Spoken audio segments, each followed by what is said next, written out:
দেখে নিয়েছো তো ছবিটা? তো চলো স্টার্ট করা যাক। তো আমি কিন্তু কখনোই কোনো ক্রিম না বেঁচে গেলে কিন্তু ফেলি না, কারণ আমি ওই ক্রিম কিন্তু ইউজ করে ফেলি কোনো না কোনো কেকের মধ্যে। তো এই কেকটা যেরকম কালার কম্বিনেশন দেখেইছো, হোয়াইট, পিঙ্ক আর কিন্তু ব্লু এর ওপর ছিল, তাই কী করলাম, এই ক্রাম কোটিংটাই ভায়োলেট কালারের একটু ক্রিম আগের দিন বেঁচে ছিল, ওইটা দিয়ে করেছিলাম। আর ওপরটাতে কিন্তু একদম আমি হোয়াইট কালারের বেস দিয়েছিলাম। তারপরে আর কি হোয়াইট চকোলেটটাকে মেল্ট করে ওর মধ্যে ব্লু কালার আর পিঙ্ক কালার মিক্সড করে সাইড দিয়ে আমি ড্রিপ করে দিয়েছিলাম। আর এখন আমি এডিট করতে গিয়ে দেখছি যে ব্লু কালার এখানে তো আমার ফোকাসই নেয়নি। তো যাই হোক না কেন, পরে আমি আবার দেখিয়ে দিলাম। আর এই হচ্ছে রেড কালারটাও মানে করে ফেলেছি।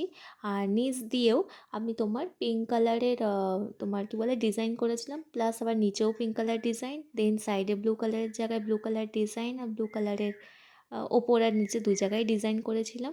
আর যেহেতু এইটা একদম না পুচকে একটা বা দুটো বাচ্চা খেয়েছে, মানে খুব কাছের আমার, সেই কারণে আমি দিদিকে বলেছিলাম যে তুমি একদম সিম্পল ভ্যানিলা ফ্লেভার নাও, কেন কি যদি ওরা বাইয়ে নিচে যদি টেস্ট করে তখন এটা দিলেই সুবিধা। তারপর একটু গোল্ডেন স্প্রিঙ্কেল ছিল, আর এই যে দুটো স্টিকার, এই দুটো স্টিকারও কিন্তু আমি সেম সেম পেয়ে গেছিলাম, এটাই আমার ভালো। তো এই হচ্ছে ফাইনাল লুক।